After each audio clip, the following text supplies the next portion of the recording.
Okay, guys, so welcome to Slovenia for the first time, and actually, I think welcome to Europe for the first time, Yeah, right? yeah, Thank you. Okay, That's, awesome. correct. So, is this your first show of the European tour? It's our fourth show, but it's our first festival. So we've Okay. done, before this, we did 3 shows in Germany. So one in Berlin, one in Hamburg, and one in Osnabrück. Yeah. Okay, okay. 3 club shows with Novosa. So yeah, this is our first big show. Okay, awesome. So, how's it going so far? Absolutely amazing. Yeah. We been in front of quite a few people, which is, I mean, I know we're playing with Novosa at a massive crowd wherever we go, but yeah, it's super weird seeing people that might even notice us. From all the way over here. We have actually had people come up to us and say, "Hey, I've been listening to you guys for like a year," you know, and they know like half the songs, and we've had people like singing the lyrics in the front row. It's like, whoa, Yeah. We're how in the Europe, fuck you is don't this happening here? You don't know who you are and you Yeah. think, you know, this is our first time over here, so this is kind of more like making a name for ourselves over here. Yeah, of course. It's probably something you didn't expect because even though this is your first time in Europe, Alien Weaponry is kind of making quite a buzz. In the metal world so far. It's really cool to see all the support from all these European crazy fellas. Yeah, I mean, Really fun. everybody's festival. just had good stuff to say. Yeah, which has yeah. been awesome. Yeah. Okay, awesome. I don't know. My first actual question would be, like we in Europe, New Zealand is like a new world. It's so far away. Yeah. And Well, it's pretty much exactly the opposite side of the world. yeah. How's the metal scene in New Zealand like? Because I don't know. From the top of my head, I can name 2 bands that I know from New Zealand: Dawn of Azazel and They're not really Ulcerate. metal. So how is the metal scene in New Zealand like? I don't know. Pretty average. It's like it's an interesting metal scene. I don't think there's a lot of unity. I think that's the problem in New Zealand. There's a little bit of Oh well, the everyone's- metalheads that are there are really loyal, and they're super metalheads. Like they're not just. I mean, there are quite a lot of people that say, "Oh, I don't really like this music, but I like this. I like this metal." But it's just not that many people, so there's not that many metalheads. Really. Yeah. Yeah, okay. So I guess it's like Slovenia. Yeah. It's probably the same. But you do support other bands, right? And Yeah. other bands support you because I think you wear their shit t-shirts and stuff. These guys, they're a New Zealand band. They're from Wellington. And, we did a show with them not too long ago. And So these guys, Yeah. this is just wearing a black shirt. but I'm gonna go on stage wearing a Winterborn shirt, and those are Wellington boys as well. one of our mates, Hunter, is a pretty good friend of ours actually. Yeah. We like to really support our local scene. Awesome. I mean, this is a New Zealand company shirt, so I guess that's kind of supportive. Yeah. The metalheads that play make really good music. Like there's really good metal in New Zealand. It's just hard to get it out there. 'cause Yeah, we're so far we've got a away. bit of a problem with not being able to, get other people other than just our local crowd seeing our music. Yeah. Like it took us 8 years to get to this point. That's an extraordinarily fast rate to be going at for I think any band, not even just a New Zealand band, but especially New Zealand. Yeah. especially a New Zealand band. Yeah. Okay, awesome. So you come from a musical family, right? Lewis and I. Your father was a singer in like a new wave New Zealand band, right? Yeah, well, he actually played in 2 bands, one of which was called Imni Sai, so they were kind of how you describe them, they were like 80s synth. 80s synth / rock, Okay. kind of, what was that? Psychedelic. Nah, they weren't psychedelic, but they were I don't know. Yeah. quite, I think, relatively Queen inspired, a bit of stuff like that, and they had very kind of glam stage outfits, with like big frills and stuff. It was actually like inspired by like old composers and stuff who used to wear, like really Yeah, the Baroque clothes. Baroque clothes, yeah. Okay. So there was a bit of that, and he also played in a band called Voodoo Love, which they were more of a kind of rock / punk band. And I actually enjoyed listening to some of the stuff that they put out years ago. I find it quite groovy. Awesome. Well, but the thing that it's quite obvious the difference Alien Weaponry from all other bands, at least that I know, is of course the mix of metal and traditional Maori singing and chanting. What was like the turning point that made you mix metal with traditional New Zealand it wasn't culture? Really a fixed like we just kind of tried it because we have some mates in New Zealand who play in a band called Strangely Arousing, and they're like a ska reggae kind of, that kind of. A couple of the members are metalheads, and so we kind of knew them through their other band that they were playing in. But we really liked a song that they did. They actually entered a competition with it, a New Zealand competition, and their song had a Māori verse in it, and we thought that was pretty cool. And they actually won the competition with the song. And so we were like, what if we just wrote a song that was in Māori, but we kept it completely metal, but we didn't really think that it was gonna like get picked up like this well. We were like, we didn't really know what people would react to it. Yeah, but it meshes really well together because at least to my ears, it's like warlike chants and like the and I think that's something we realised after actually writing the song is, hey man, this like really fucking works. And we decided from that to keep doing it and keep making stuff like that, which I think is it's really been working for us. I mean, there's a few people who say, "Oh, it's a gimmick," it's you guys are gimmicky, but I have the feeling that's just people who are upset that we're getting somewhere with it. Yeah. And you actually derive from Maori heritage, right? Yeah. So Lewis and I are Ngāti Pikiao, which is a Māori iwi, and so we actually sing about some of our ancestors in our songs. So the song Ruana Te Whenua is actually singing about this battle that our ancestor fought and died defending his, neighbouring iwi's lands from British invasion and colonization. Yeah. Okay, awesome. The thing that I really want to understand is how do you write songs, especially the songs that mix like both worlds? Do you start with the Maori part? Do you have a riff first and then you combine both things? I feel like most of the time we kind of write the instrumental piece first. I mean, for Māori stuff anyway, it's kind of like, once we've written the instrumental piece, we're like, is this a Māori song, But then sometimes, like, when we write an instrumental piece, I would have written lyrics before to it, and I would have, like, just incorporated it as I, write the song. But with Māori stuff, it's usually, like, a collaborative decision, like, after we write the instrumental piece.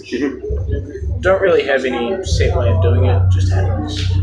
Jam, we like it, and we work on that, and we've got some later usually. We got maybe so many recordings of just ideas. Yeah. It's like hundreds and hundreds and hundreds and hundreds, and like you'd have to dig through so much. We probably got another 2 albums and just recording. Just ideas. Yeah, awesome. So Great. So you have a new album out. It was just released, right? Yeah, so it's released about a month and a half ago. 1st of June. Awesome. Yeah, 1st of June. Okay, congratulations on that. It's called Two. Yeah, and it's out on Napalm Records. Yep. Which is awesome. It's a good label. It's really expanding. So, can you elaborate a bit on how the album came together? Yeah, so, I mean, we kind of started off recording with Tom Larkin, who is the drummer from quite a well-known band, Shiha, in New Zealand. and we recorded about half the album with him.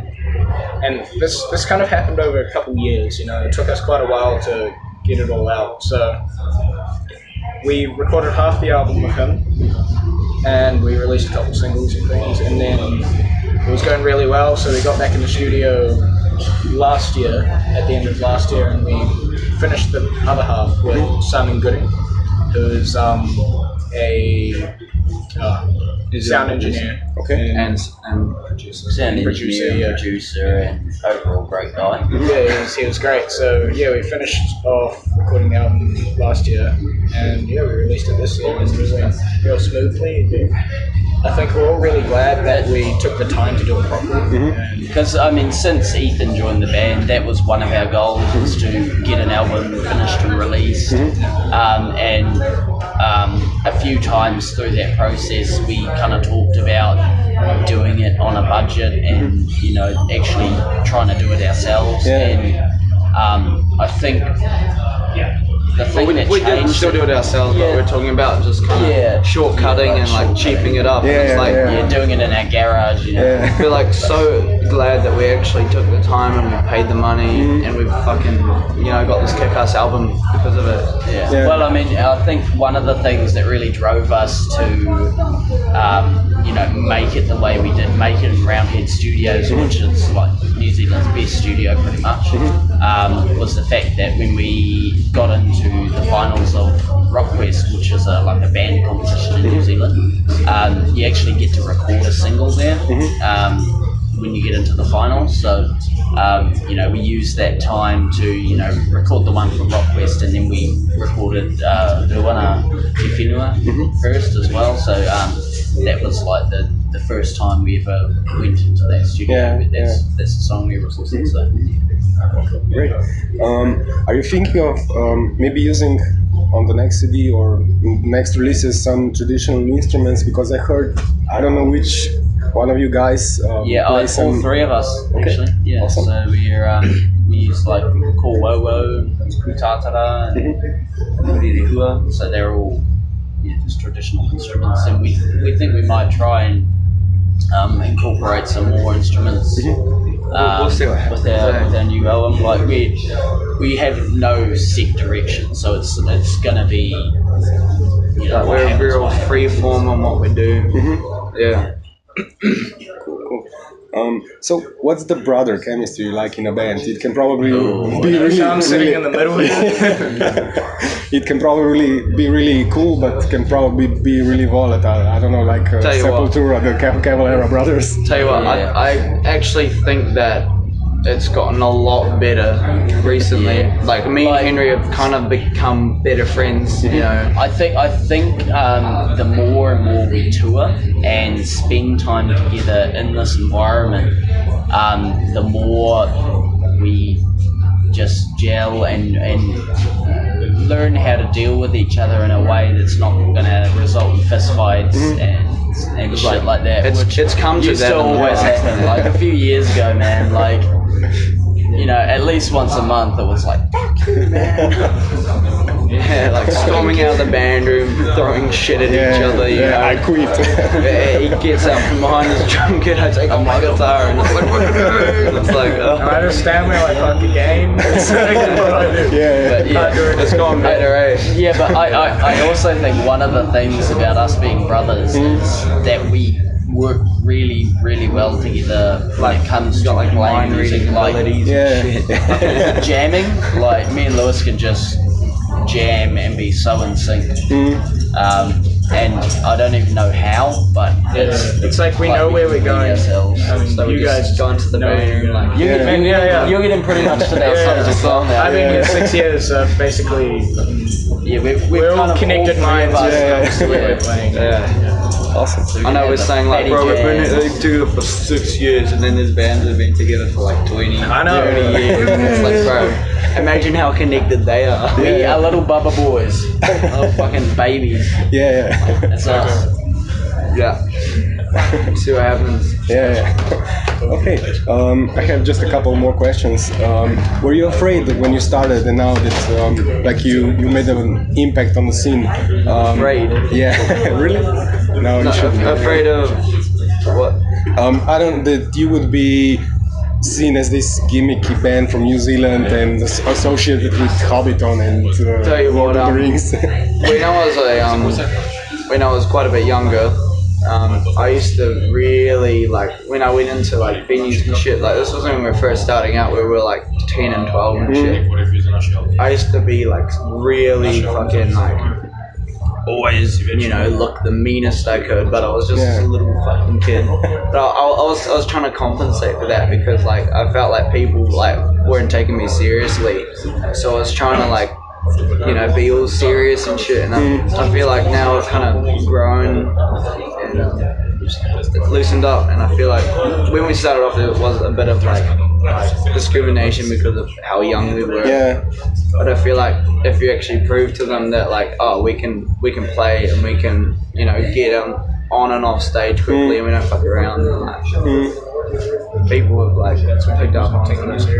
Yeah. I mean, as far as the whole being worried about people thinking that we're a gimmick band, it's like really in the overall grand scheme of things, it's like out of 100 people commenting on our stuff, there's going to be like maybe 2 saying, "Oh my god, you guys suck." But, the rest of them are like good. So it's like for us, we're like seriously don't give a shit about it. At the end of the day, we don't give a shit. It's like, cool man, you think we're gonna? We know we're not. Yeah, exactly. So we don't go home. Actually, I had a guy write to me anonymously telling me I was shit. Really? And I wrote back and I said, okay, do you want to send me your public Facebook so I can talk to you in person? You can say that to my face and I know who you are. And he, nothing. No reply. Of course. Okay, so even though that you're quite young, your lyrics and themes and topics are really adult-like. You talk about political incorrectness and so forth. How is the image of Maori people in New Zealand? Is it maybe like the Aborigines in Australia? There is a very interesting and strange image of Maori in New Zealand. Lately, it's gotten a hell of a lot better than in previous years, but there is still the stigma around Maori in New Zealand. Lazy. Always on government funding. Services, they don't even work, and so that's that kind of stereotype in New Zealand, which occasionally it is accurate, but there are a lot of very hardworking Māori in New Zealand. There's a lot of like really amazing people that we know personally that not only make great music, but they make great art, or they have a huge responsibility and role and do an amazing job in making sure that New Zealand is a fair and well looked after place. A lot of really good Māori politicians in New Zealand. But tell you the truth, I feel like a lot of people are quite judgmental about Māori, but they actually don't know the history. They're judgmental, but they're ignorant. They don't know. It's like public housing exists because all the Māori, their land was taken off them. So, what the fuck did they do? And people just think that it's like they kind of and they also fail to look at other people who are doing the exact same, except they're not Māori. Some junkie living in the public housing, but they're not Māori, so they're not all angry about it or racist. Exactly. Okay, so what is the future for Alien Weaponry Hold? I think you're gonna, one of your biggest wishes is gonna come through next week when you play Wacken. Yeah, man.